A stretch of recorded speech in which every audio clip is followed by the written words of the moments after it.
كنت مأجل الرد لأن كنت مركز في الحفلة التانية في كوتشيلا، الحفلة اللي شايل فيها اسمي واسم بلدي واسم جمهوري اللي في ظهري من أول يوم.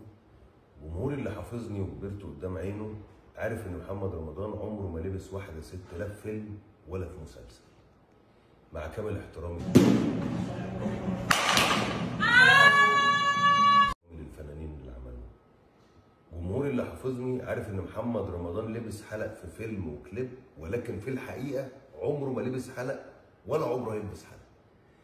جمهوري اللي حافظني وكبرت قدام عينه عارف ان اكيد الاوتفيت الاولاني في الحفله الاولى محمد رمضان ما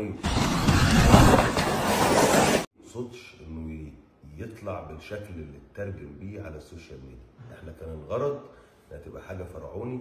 فريده كتر خيرها يمكن ما كانش معاها جنيهات كفايه، البتاع طلع قصير شويه، ولكن اكيد محمد رمضان اللي احنا حافظينه ما يقصدش، لان محمد رمضان اللي احنا عارفينه ما يلبسش بران. محمد رمضان يفكه يليف.